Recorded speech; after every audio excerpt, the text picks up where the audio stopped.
This is Still a Part of Us, a podcast where moms and dads share the story of their child who was stillborn or who died in infancy. I'm Winter Red, and in this episode of advice and encouragement from a lost mom, I chat with Emily, whose daughter, Margaret, was stillborn at 37 weeks due to unknown causes. By the way, you can hear both Emily's and Dustin's episodes about the birth of their child on episodes 16 and 18. Today we discuss with Emily how her family and students have helped remember Margaret, that she and her husband Dustin grieve in their own ways, and how doing things like organize her local walk of remembrance helps her feel close to her daughter. As a word of caution to our listeners, this discussion contains emotional triggers of stillbirth and infant loss. Please keep yourself emotionally and mentally healthy and seek help if needed. Hope this helps someone out there.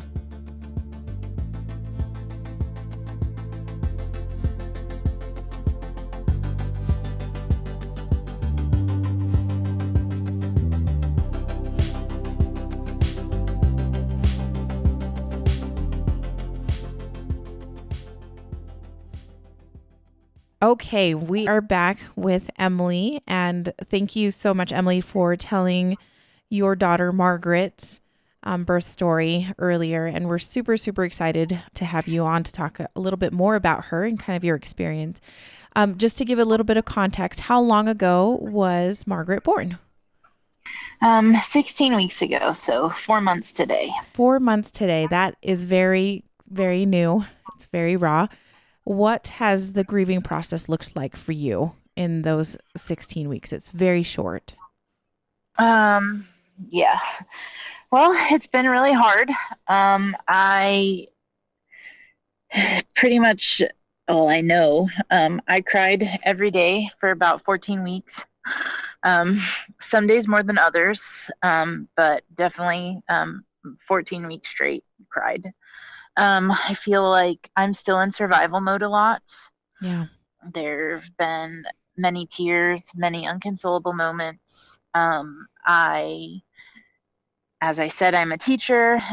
When Margaret died, it was the end of the school year, and I took a week off, and then we had like 3 weeks left of school, and I went back, but not every day. And I really didn't do anything. I was pretty much a zombie. And then now school year has started, and I've been back in work for about 3 weeks, 2 weeks with kids. And so now the grieving process is different than it had been for the first 13 weeks because now I have to work for hours a day and I can't just, feel things when I need to feel them. Yeah. I mean, I can, but if I break down crying in class, that's obviously not ideal. And so I started taking Zoloft about 3 or 4 weeks ago to help with going back to work, to just hopefully kind of be able to manage my um, emotions a little bit better and have a little bit more like emotional stability. Yeah. I can't believe you went back to school after Um, Margaret passed away.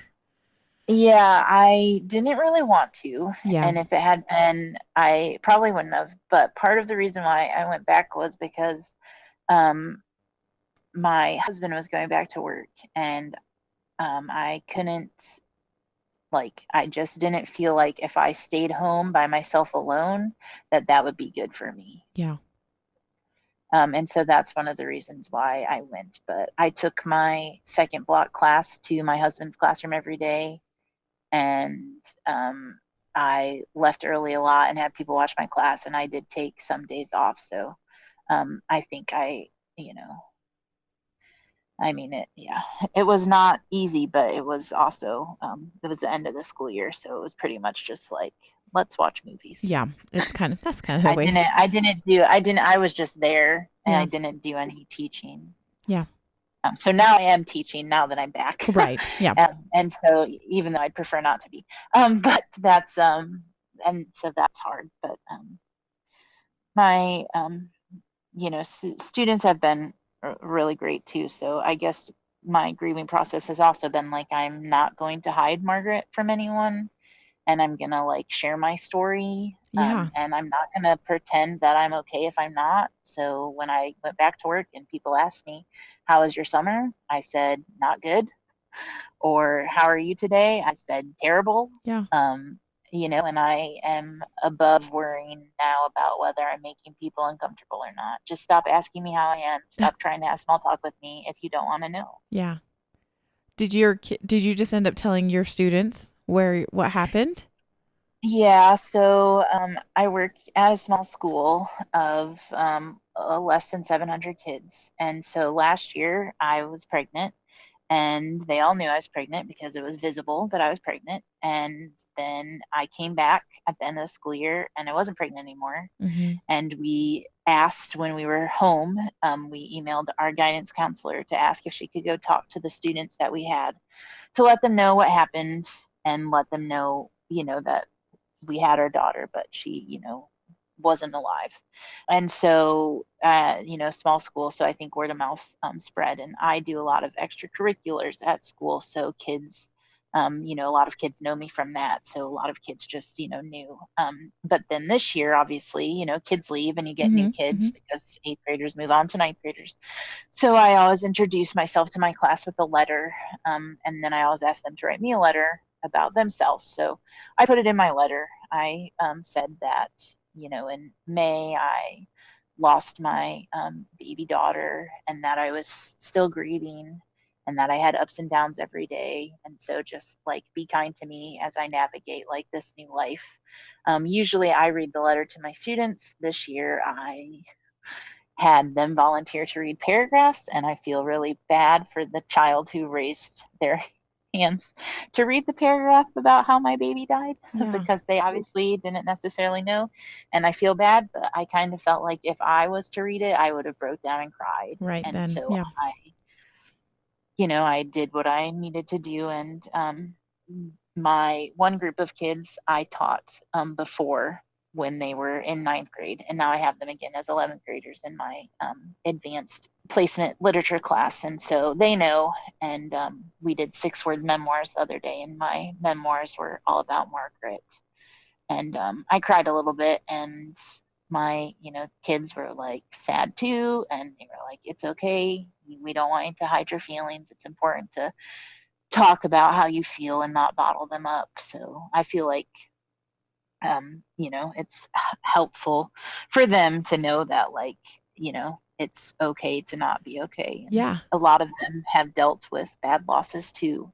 So I think for kids that are going through, those inexplainable losses as well, it's like, oh, she's maybe someone I can talk to. Um, That might be a little so bit of a blessing more than, I mean, you may realize right now. I think that's yeah, incredibly mature of them too. I think that's really cool that they have um yeah, I was, yes, very mature. And it was a boy actually who said that. And a lot of people, oh would really? assume it would be a girl. Yeah. But yeah, they're just, and like I said, they've had me before. So there might be kids, kids new to the school that weren't there last year. They obviously probably wouldn't know, but most of them do. And so, but that's hard too, even though they know, because it's not like they're bringing it up all the time. And it's like, I don't mind talking about Margaret, Yeah. but it's also just like, this huge like elephant in the room kind of. And There always is. It always feels that way. It's like, yeah, just even ask though me they and it's know. fine. Yeah, exactly. And that's kind of how I feel when my coworkers have been like, how's your summer? It's like, not good. You know Oh, it's not well, been good. yeah. Did you manage to do anything like fun? Did you stay busy? And it's just like, you could just ask me like how I'm coping with the loss of my daughter, but I'm not, I get it. Some of them I'm not very close with, so I wouldn't necessarily tell them anyway, but it's just, like, just don't ask me. Yeah. Yeah. Like, I'm okay with you just saying hi and moving on. Yeah. Because I certainly didn't ask anyone how their summer was. I didn't want to know. Yeah. You're like, I'm fine. I'm good. You- Yeah. so throughout the school year, and I'm actually curious how do you allow yourself to mourn? I know that you said that the first 13 weeks you were crying every single day. You're back in school now. Do you try and take out a little bit of time to go think about her or write about her, or tell me how that looks? Oh, yeah. So even though I was crying for the 13 weeks, I was still doing things. I write letters to her. And so I started doing that just in my bedroom, at a desk that overlooked our backyard. And then eventually I transitioned to writing the letters in her nursery in our like rocking chair. Yeah. And so that's one of the ways that I allow myself to mourn is by writing her letters. And then, as I said before, I write blog posts in the blog that my husband and I Mm-hmm. started together. And so that's, not just about her, but also like about the experience. And there's a lot of things I want to write that I, haven't yet, or I have topics in my head or things I want to write her. But being back at work, it is obviously in the summer, I had, 13 weeks of I could feel what I needed to feel and go into a room whenever I wanted. And being back at work, it is harder because I'm obviously busier and I'm exhausted from being at work because it's just tiring, but also exhausting because I still have like grief brain and I'm still grieving. And so I'm just exhausted by everything. Yeah. Um, so it has been harder, but I, still think about her. My husband and I, still talk about her. I haven't written her a letter since I've gotten students back. I wrote her a letter during our like work week, but um, it just, I always want to make sure I'm not rushed when I do it. So um, it has been harder. Other things that I've done to mourn her is we've planted things for her. I created a photo book with the pictures from Now I Lay Me Down to Sleep. And they actually like told me that when I delivered her, the photographer gave me like a slip to order a photo book through MPix for free. Oh, So I created the book and then the MPix lady paid for it and sent it to me. wow. Oh, that's great. Yeah. And I never would have thought to make a photo book. And so, I mean, I'm just grateful that I made one Yeah. because it's a great thing to show people. And then I've printed all the pictures that we had from our phones, and all of my maternity photos. I hadn't gotten around to printing any of them by the time she was born. So I've done that too. And I framed some photos from the Now I Lay Me Down to Sleep people. Um, I'm actually also planning a walk in October for Pregnancy and Infant Loss Awareness Oh, Month. yeah. So you're Called, you're planning a walk or are you yeah, attending one?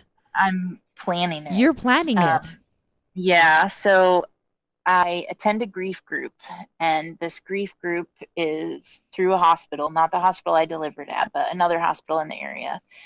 And through the grief group, I met a friend who I don't think will mind me sharing her name, Danielle, whose daughter Lydia was born still almost 5 years ago on October 13th. And she told me that the grief group always had a walk in October and that it was free and you attended it, but that they didn't have one last year. So we asked our grief group leader if they were going to have one this year. And she said no, because the hospital said that they had like just didn't have the money for it anymore or something. Oh, Well, I was obviously looking forward to the walk because, this obviously just happened to me and I want to do things to remember my daughter. yeah. So I started looking at other walks, like, because Now I Lay Me Down to Sleep does walks and there's a bunch of organizations that do them, but there was none in our area. So Danielle and I decided like we would like to do a walk. So her and I are planning a walk and we actually are doing it with like Count the Kicks is helping us, That's awesome. and they are all the money donated is going to go to them to help save babies in South Carolina. And then so they made our website and everything for us. And then we sent out information for sponsors and we actually got a presenting sponsor. So now our walk is going to be presented by Roper St. Francis Medical Group, which is not the hospital that I delivered at or Mm-hmm. the hospital that our grief group is through. And in fact, our grief group hospital said that they can't donate any money because they don't sponsor events. They only allow you to make money for them. Oh, Like hmm. they would allow us to hold the walk to benefit them, but they won't sponsor a walk. Oh, Um, hmm. Okay. so yeah, so it's so I'm planning that. So it's called Walk of Remembrance, Miles for Margaret Lydia and All Babies Gone Too Soon. Oh, Um, and if and people can register virtually. We're making shirts. The shirts are going to have the baby's names in the back of the heart. And if you have a baby's name that you want on the back of the shirt, you don't even have to register. We'll put the name on the back of the shirt anyway, even if you don't want a shirt or you don't want to register. So that's going to be October 12th. So I'm planning that. And then I also created a GoFundMe for a cuddle cot. Oh, wow. We had a cuddle cot Mhm. for Margaret for that was in memory of a baby boy named Bryson. And so I decided that we are getting a new hospital down the road from us. It's opening in October, actually, and it's a hospital of the medical group that's sponsoring our walk. And so I want to have a cuddle cot at that hospital in Margaret's name. And it's only been open for like 11 days and it's already, I mean, within like 3 days, it had raised all the money that it needed. So that happened really fast. Isn't that amazing? It is, but also like I just thought it would take longer. So it's kind of like it's like, oh gosh, well, what am I going to do now? Because I feel a lot better when I'm doing things for Mhm. her Mhm.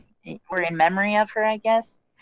And so I'm just like, oh, but the lady who's I'm donating, or the nonprofit I'm working with to donate it, she said that if I raised $6,000, then we could donate two, and we're almost at 4,000. So I'm just going to keep it going for Just a little keep bit and it see if we going. can get more money. Yeah. Emily, So and I was gonna say, we can also link in the show notes and everything that GoFundMe and stuff. So yeah, if there's listeners, they can donate to that too.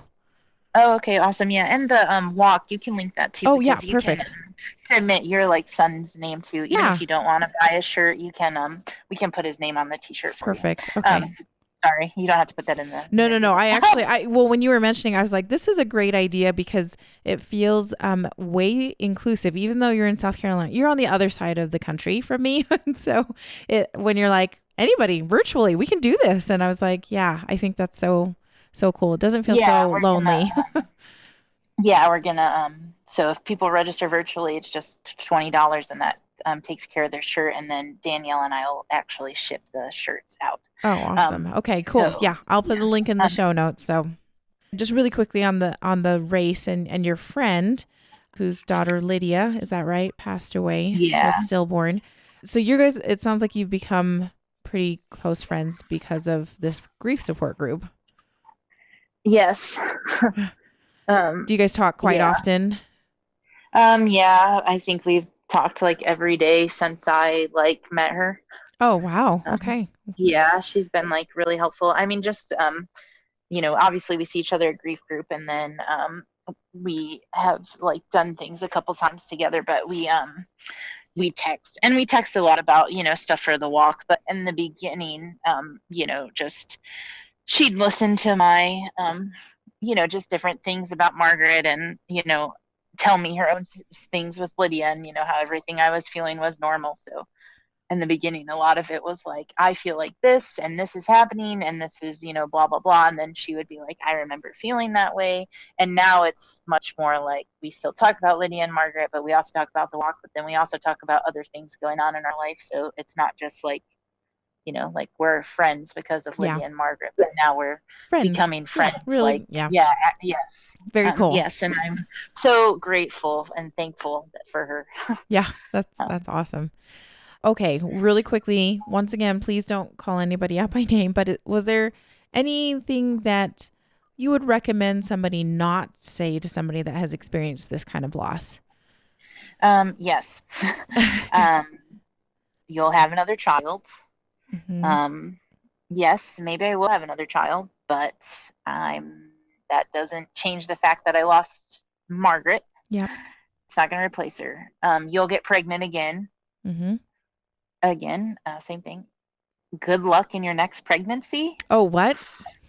Yeah, I went to the dentist and I had canceled my dentist appointment because I was pregnant, and they told me that they couldn't clean my teeth unless I had a note from my OBGYN. Oh, And it was like 2 days before the appointment. And so I just canceled it and was like, whatever, I'll go after my baby is born. I have good teeth. I'm not worried about it. Yeah. So I made an appointment in July. So when I got there, the receptionist asked me, are you currently pregnant? And I immediately started crying and said, I was pregnant, but my baby died. And she was like, I'm so sorry. And so then I went and sat down, and then I got back, and my dental hygienist was cleaning my teeth. And she was asked me if I had any children. And I said, yes, but she died. And that was pretty much all I said. And then the whole time, the dental hygienist talked about her daughter and how she was going to college, and just all these different things about where she was going to go to college and blah blah blah. And then at the end, she said, "You'll get pregnant again," you know, and then said something like, "Good luck in your next pregnancy." And I just left thinking, like, did she like think that like, I guess, like, did she not understand that my daughter was like real and died? It Yeah. was just kind of like, I don't know, like, so that was, yeah, just like, well, and it was also like, well, I had a good pregnancy. It's Yeah. not like I didn't. My pregnancy was great and it was perfect, and I did all the things I was supposed to do. So to say, like, good luck in your next pregnancy was just like, okay, never asking you to clean my teeth again. Yeah. And another thing would be like, it was God's plan, or everything happens for a reason. Yep. No. Things happen because the world is crap sometimes, but Yep. there was no reason for this, and maybe positive things will, come out of this, but that doesn't mean this had to happen. That Margaret didn't have to die so that it would, meet Danielle, like, Yeah. or something like that. Before I delivered her, when I was talking to the nurse before I even had the cytotech, when Dustin was going out, back and forth with the bags, I said to the nurse, is this what's called the stillbirth? Because I had heard about stillbirth. One of my friends in college, her nephew was stillborn, like I think during labor, actually, his heart just stopped. But and my mom worked with someone that it happened to when I was a teenager, so I knew about it. And the nurse, so I asked, is this a stillbirth? Is that what this is called? And the nurse said, well, yes, but that's an outdated term. And I said, well, what's a new term? And she said again, well, now it's called an intrauterine fetal demise. And again, before I even had the like cytotech, it was just like, I would just like to say, if someone is like a nurse or a doctor listening to this that deals with these situations, don't say that to a patient. That does not sound better than stillbirth. Yeah. To me, I don't really like the term like stillbirth either, but it's at least better than intrauterine fetal demise. Yeah. That does not sound. Yeah. No, I was like, well, I'm not going to tell people Margaret was an intrauterine fetal demise. Yeah. I'm much more likely to say Margaret was born still, or Yeah. Margaret was stillborn, Yeah. or my daughter was stillborn. Yeah. Well, I'm glad that you shared that, because that is really, I agree, very important. Coming from the medical field, you're like, sometimes we got to just ditch some of the medical terms. Those are just some of them that I came up with. Just a few. We've all kind of had something like that before. So yeah. Yeah. Mm-hmm. Was there anything that stood out to you that someone did that really was helpful to you? Yeah. My mom and my sister, they stayed for a week after Margaret was born, and they cleaned and they cooked. And they basically, I think, are the reason that I got out of bed every morning and the reason why I ate. Yeah. So that was obviously extremely helpful. Other people, friends and stuff, offered to bring us food. I think we were pretty much fed by other people for like 3 weeks. They'd just bring us a meal. They'd leave it at the door and then text us that it was there. They didn't expect to like come in and talk to us. And that was really nice because, obviously there were some people we would have talked to more than others, but it was just nice to not have to like have any pleasantries with people. That is brilliant. Actually, I really like that, because you're right. You are just like, I don't want to. No, I just can't. Yeah. And that was really kind. That was a really kind gesture. And we felt bad. Like, here these people are buying us food, and then we're like, can you just drop it at the door? Because some people would ask, like, I can just ring the doorbell and you can get the food, but I can also give it to you. It's up to you. And I would be like, oh, do you mind just leaving it? But there were people who didn't ask and just were like, oh, your food's here. And it was like, oh, thank you. Yeah. Some other things were one of my friends sent a picture frame that was engraved with her name, and that was nice. And then my sister bought me a bar necklace that says Margaret's name, and then has her like another necklace that's longer that has her birthstone on it. Oh, So that was nice because that was just like a nice thing to remember her mm-hmm. by. And that was my sister's like idea, but then she let me like kind of pick it out because there were just so many options, and she wanted me to have something that I liked, but she did send me links like, what about this? What about this? So it's not like, I mean, she was very helpful when she did it. It's not like she overloaded me, but it was nice that she let me do that. So yeah, those things were really helpful. But it was just having the food. And then, my mom and my sister had cleaned everything. So it was like, oh, they just cleaned. So we don't really need to worry about cleaning for a couple weeks, like, whatever. But the food was probably like one of the most helpful things, especially with them just dropping it off. And some people like just ordered us pizza and had it sent. Some people like made us food and brought it over. Other people like just got like takeout from places delivered. It really was just like a hodgepodge. Some people sent us gift cards for food. So, I mean, just, anything. You don't have to make someone a meal to be helpful. You can just give them a gift card to a restaurant that is close that does takeout or fast food drive through, so they don't have to go anywhere. Yeah, that is super, super nice. As somebody that who is grieved, something you don't want to think about is how to make food and where to go grocery shopping. It's just not on your priority list at all, or to even eat something. So I think that's awesome that your mom and sister were there basically making you eat on a regular basis because you forget. So. Yeah, gosh, grocery shopping, that was a whole nother, that was so hard. It's still kind of hard, but gosh, yeah. Yep. Mm-hmm. Like, I have no idea what I want to eat. Yeah. I don't care. So I just need nutrition, I guess. Yeah. Oh. When I was in the hospital with Margaret, I was, I told Dustin we need to go to counseling. We need to find a grief group. And so I have a friend from college that writes for the Detroit Moms blog in Michigan. And so I thought maybe she would know people who had experienced like pregnancy loss or stillbirth before. And so I messaged her on Facebook to tell her what happened and if she had any resources. And so she sent me a couple different things and a couple names of people. And then she sent me a link for something called the Finley Project. And I didn't really know what it was, but I clicked on it, and it is a nonprofit organization that has a 7-part healing holistic for moms. And you have 2 options when you get on the website. You can click like, I am a mother in need, or I would like to help. So I clicked I'm a mother in need. I think it asked like who I was, where I lived, and then I think my situation, and said I could share as much as I wanted. So I shared that I had recently delivered my daughter, Margaret, and she was born still at 37 weeks gestation. And then, I sent it, and I think there was a little note at the bottom that said like, we'll be in touch. And so I kind of thought like, I don't know that they will pick me. Like, I didn't really know what it was. And so within a couple of days, I had received an email that they had, read my story and could they call me. And so basically it is a nonprofit that was started by a woman named Noelle, because she lost her daughter, Finley, she was born but had brain damage because she was basically like due to malpractice, it should have had a C-section earlier. And so they had to take her off of life support. And so she started this thing called the Finley Project because she realized that there was no support for moms coming home from the hospital. Like, you went to the hospital, you had your baby, you lost your baby, and then there was nothing. Sense of like help. Yeah. So basically they have 7 parts, and she explained it to me, and it's free. I didn't have to pay anything.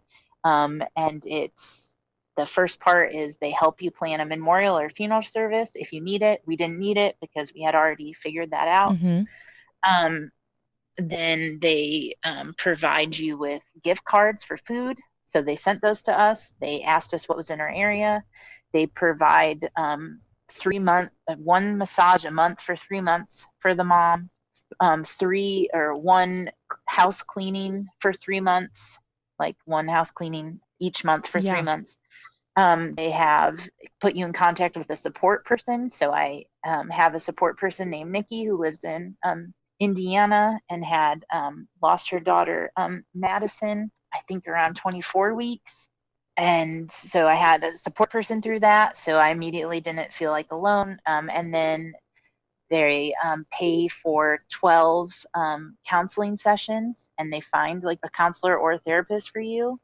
And then they also every year have a celebration of life gala, and their organization takes place in Orlando, Florida, but they in Winter Park, Florida, actually, but they help mothers all over the United States.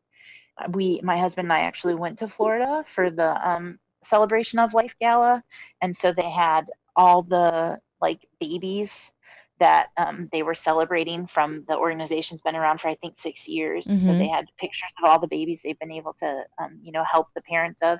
So we got to see like Margaret's picture. Oh. And they had during the gala they had like a program, and her name was in the program, and they had a slideshow that had like the babies' birthdays, so we got to see her like name up there with other babies. And then this year they also did a blessing weekend for the moms for the first time ever, so I got to meet other moms who had experienced the same thing, and I met 2 other moms that had 37-week losses.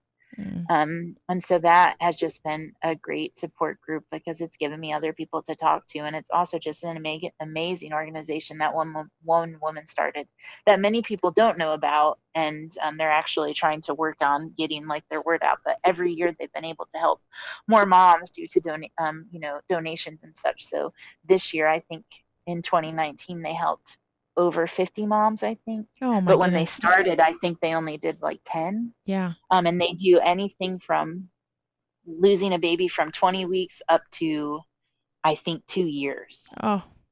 And they'll provide that support. So I cannot believe that when you were reading, you were basically telling me what they give, and that's amazing because you're right. Like after you have this loss, you don't want to do any like the whole cleaning thing or just a massage because you're just so, tense and anxious and all of these things. And just having a buddy, like a support buddy, that is really amazing. That is really amazing.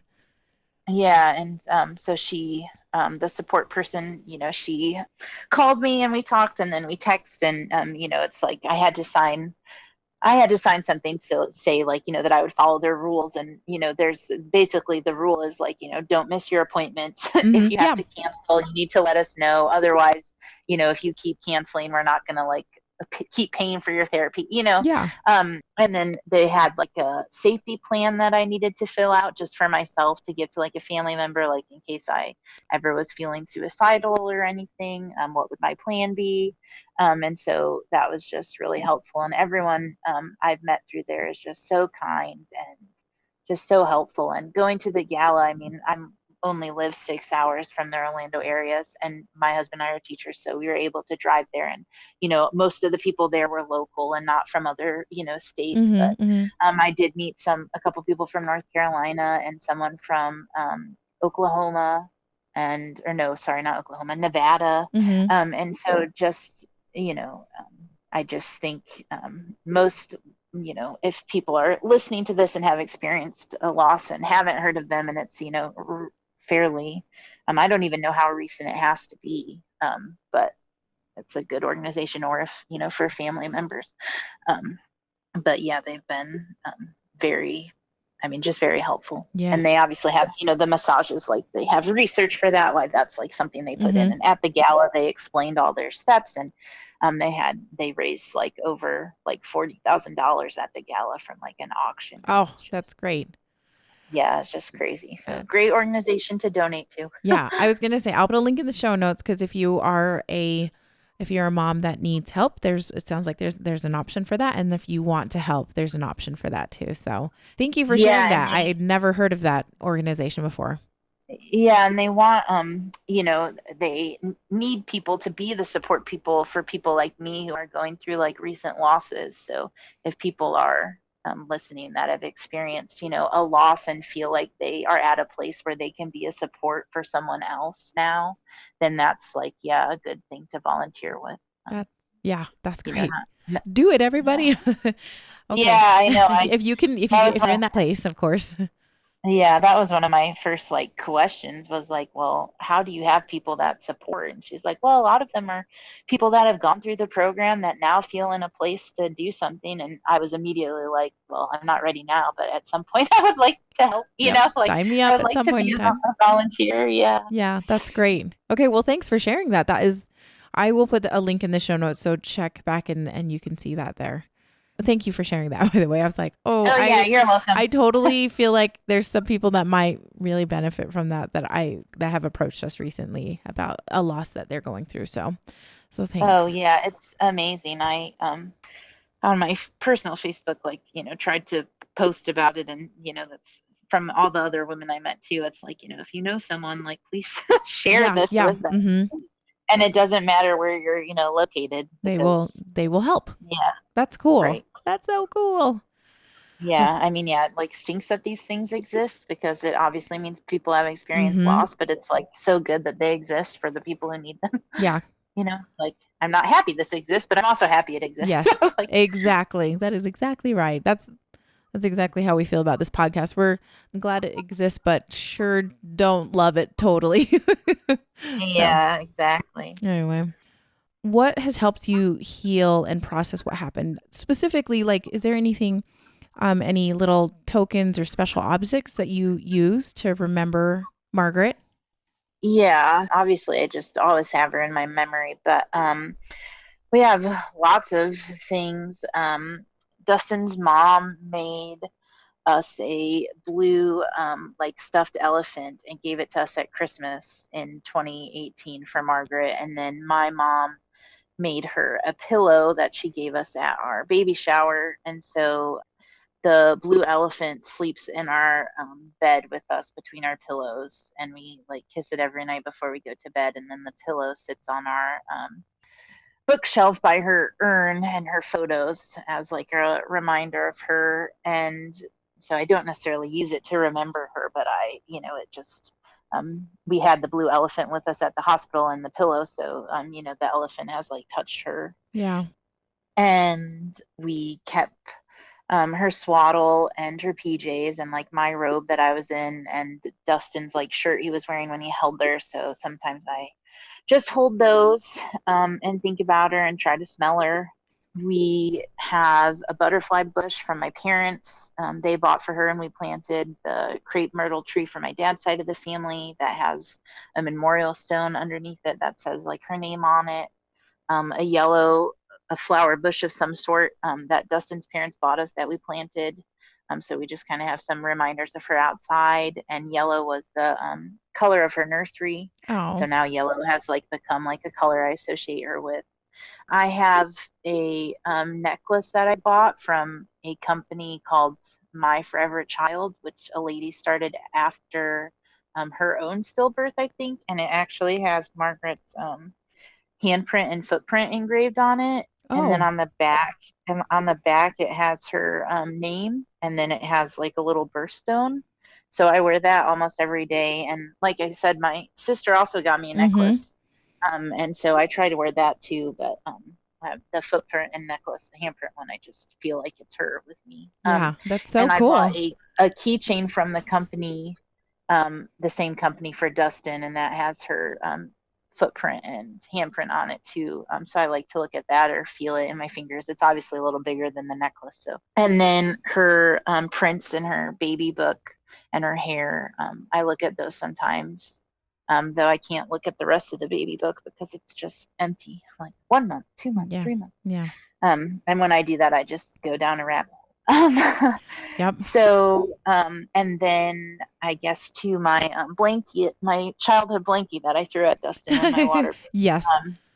Margaret laid on that in our Now I Lay Me Down to Sleep pictures in some of the photos. And so I have a corner that I've always slept with under my ear, and it's really deteriorated now and has a hole in it that I can fit my like hand through. But just from age because I'm almost 30. But Yeah.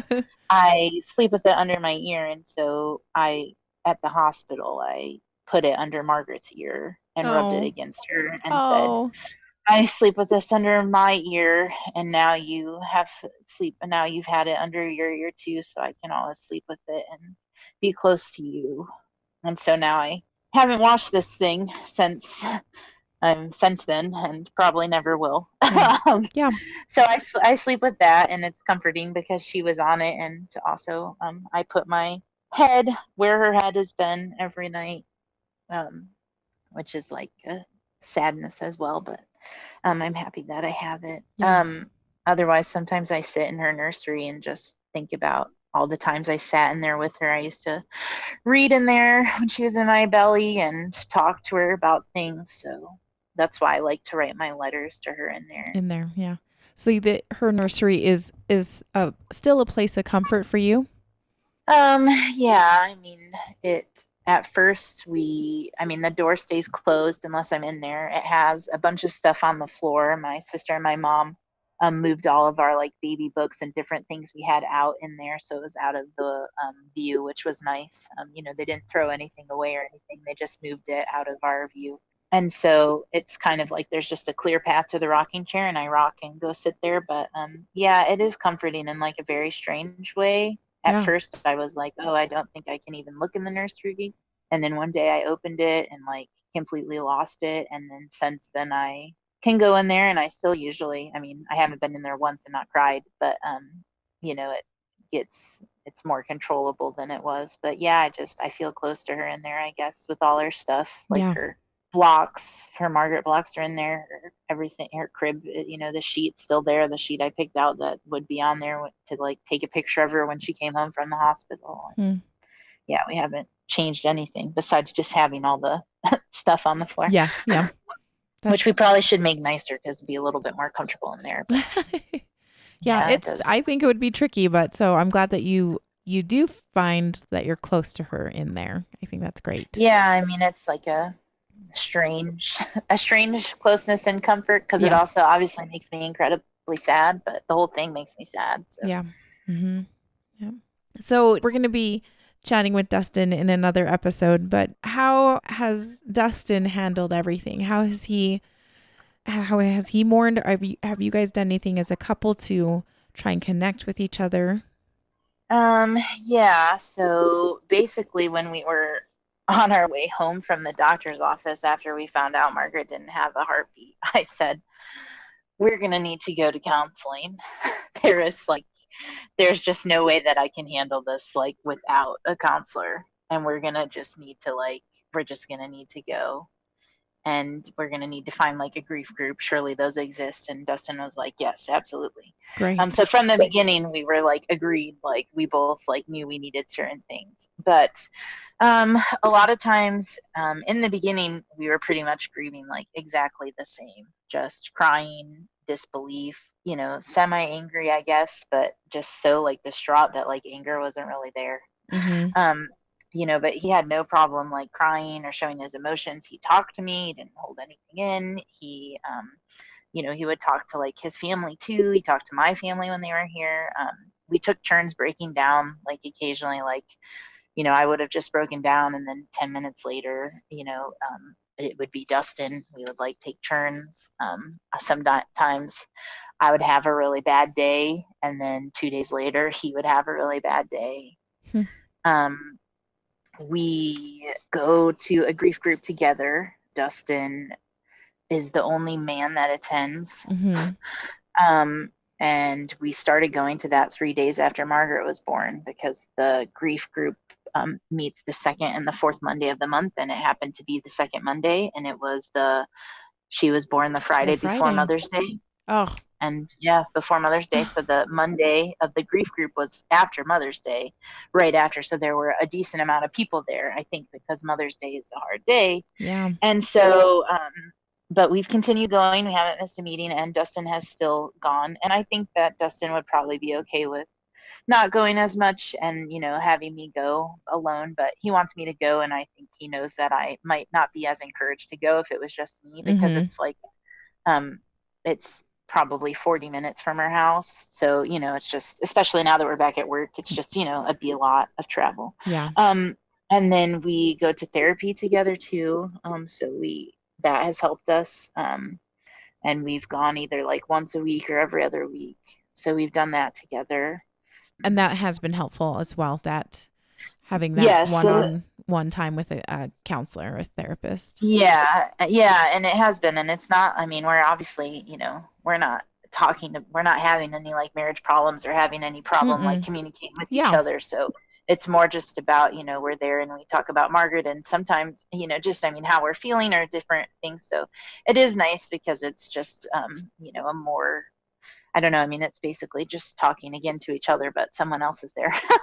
Yeah. But it makes us have that time to, like now we're busier with work. So it gives us that hour of like, okay, we're thinking about, Margaret and our feelings and how we're actually doing this week. Um, and I would say that, I mean, that's how we've helped each other. Also, like, I feel like I'm like a lot more clingy. Like, I don't, want to like really go places without Dustin or spend that long away from him. And I Yeah. feel like he has handled that like really well.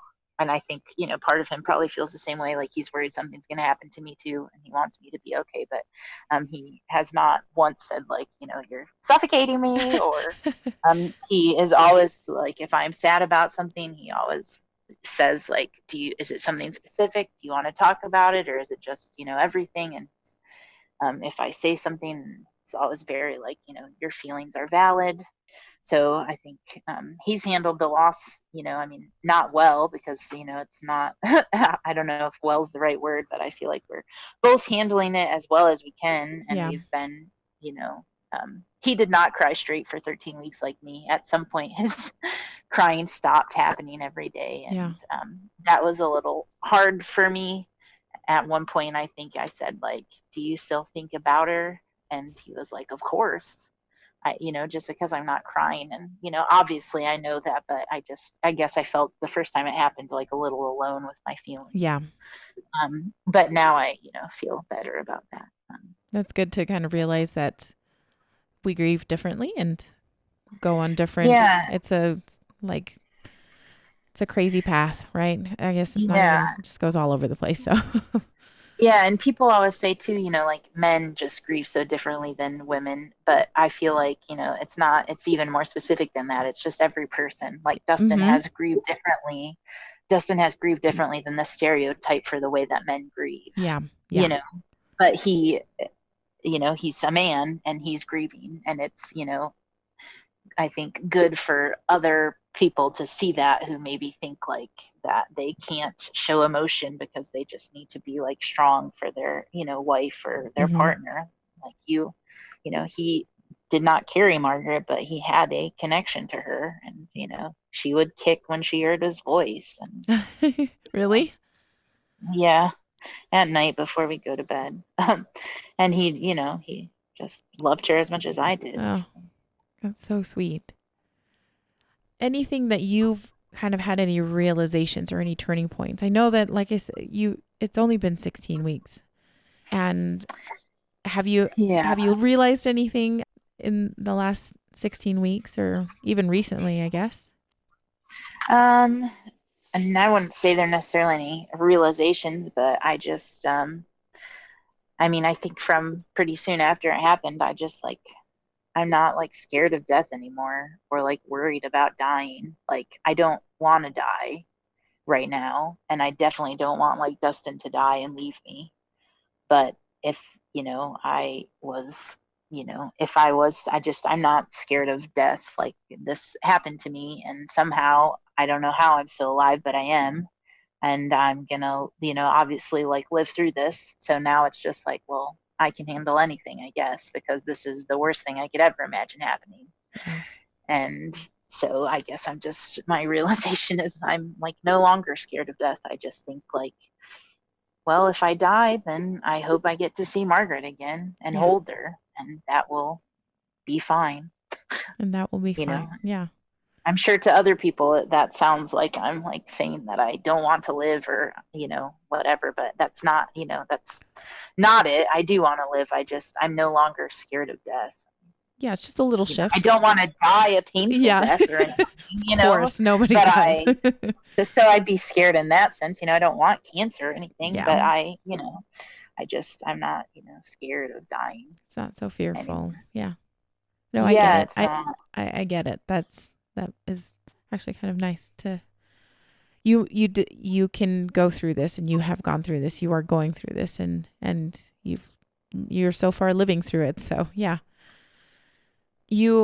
And I'm sure you're going to actually cover this in your grief support group at some point in time, but they talk about how special occasions can be really, really tricky. I mean, you guys attended your grief support group the day after Mother's Day, and you probably heard an earful of things that people were struggling with. Have you guys thought about how you're going to, because Christmas is going to be coming up before you know it. I mean, have you guys figured out how are you going to navigate that? No. Christmas is a whole nother thing. Yeah, we often talk about maybe not going home and just kind of skipping Christmas, or going home after Christmas. So we're like in our own house on Christmas, and then we go visit after Christmas. So we miss all the big like family gatherings. Yeah.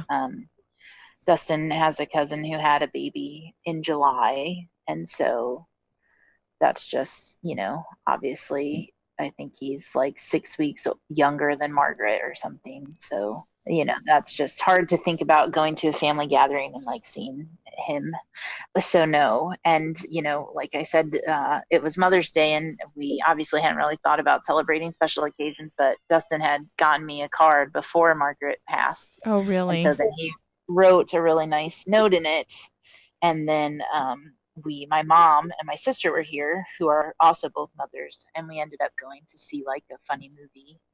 So now on Father's Day, we went and saw a funny movie, and then bereaved Father's Day was last Sunday. So we went to see a movie for that too. So I think that might be how we do the Father's and Mother's Day. But that's not a bad idea. Far, the only holiday we've really celebrated was 4th of July, and we didn't do anything special, and we both felt like we should have, and we did not. My sister was here visiting with her family, and we just didn't really think it would be that big of a deal, the 4th of July, and then it did feel like, wow, okay, maybe we should have done something. But the only special occasions we've really celebrated are her like monthly milestones. Okay.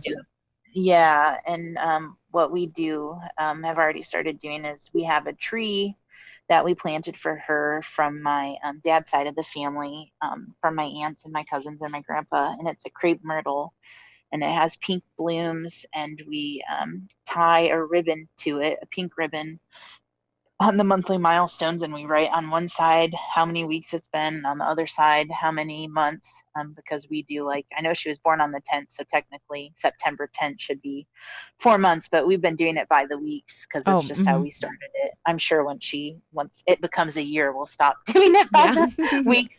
So we write that on there, and then we've recently also started writing like messages to her, and then we tie it on our tree, and we go out there and we think about her, and we say like a prayer about her, and then usually cry a little bit and hug each other, and then kind of come back inside. So I can see us probably continuing to do that, and I guess probably continuing to do it on like Christmas and other holidays as well.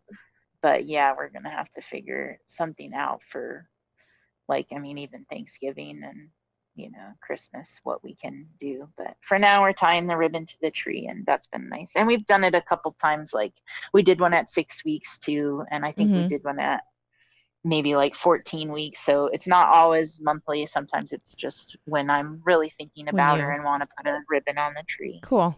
I think that's great, just to kind of feel how you're feeling and just go with it. Yeah, and it's nice to, like, it's her tree. We call it like our Margaret tree.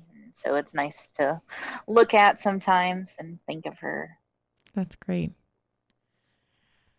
Do you have, lastly, any advice that has helped you through this?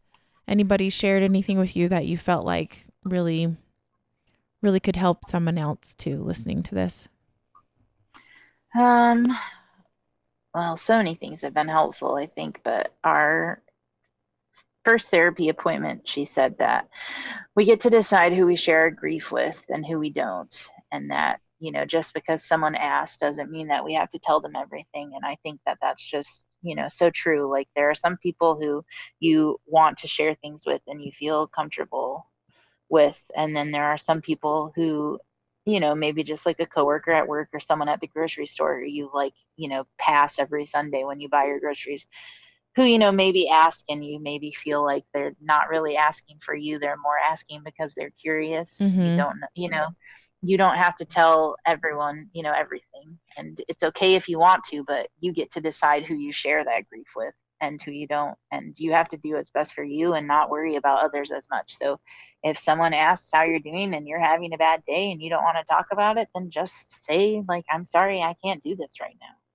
And, if you hurt their feelings, like, oh well. And I guess just let yourself feel whatever you're feeling because it's hard and it sucks.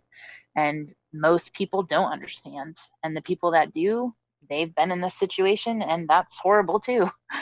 But most people don't understand. And so just, if someone is doing something that's not helpful or saying something that's not helpful, don't be afraid to tell them, like, hey, it wasn't helpful when you did this. Instead, maybe try this. Or if you could not say that again, that would be nice. I mean, you don't have to like yell at them and tell them they're horrible people, but if it's someone that you're close to that's especially doing something that isn't helping, that and they're going to be in your life for a long time, like your parent or your sibling or your best friend, then you need to tell them so that it doesn't Come up all the keep happening to you. time.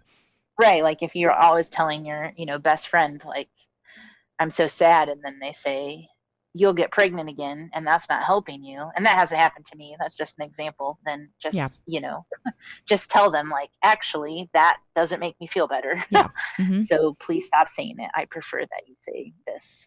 Yeah. I like that. That's just tell it how it is. And I like the fact that you said you need to judge how you're feeling and be okay with who you share your grief with or not share your grief with. It really, some Right. wise words. There might be a day when someone asks you if you have any children and you say yes, and you want to talk about your, your son or daughter, for hours. And there might be a time when you, just want to say yes and leave it at that and not give any more details. And that's okay. Every day is different. Grief is just all consuming and it's a roller coaster. And some days I think I like, oh, I feel a little bit better than I felt yesterday. And then the next day I like can't function. Yep. So it's just, it hits you when you least expect it. Yep. Something will happen and you got to feel it, because if you don't, then it's just gonna, I think, come back and not be good down the line. Yeah, it can blow up in your face, I think. Yeah, so, if you try to hide it. Yeah. Well, this was awesome, Emily. You had some really wise words, and I appreciate you sharing your experience. And hopefully this will help another family, hopefully help another, even just a family member of the person that is suffering a loss like this. So this has been delightful. Thank you very much. Yeah, you're welcome.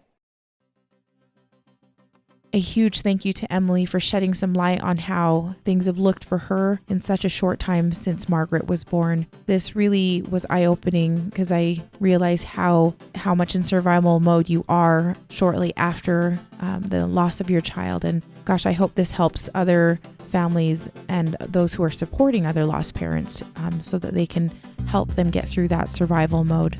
By the way, though this episode is coming out after the Walk of Remembrance, you can still find information in the show notes about donating to the causes we talked about today, so please check that out for sure.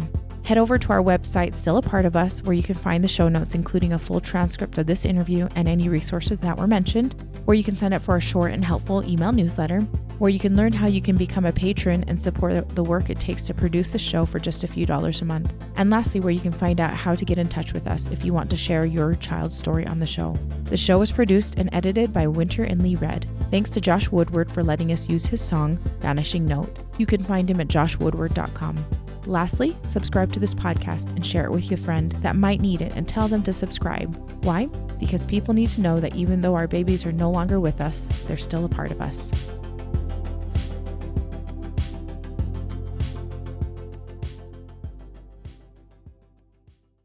I have always wanted to be somebody, but I see now I should have been more specific.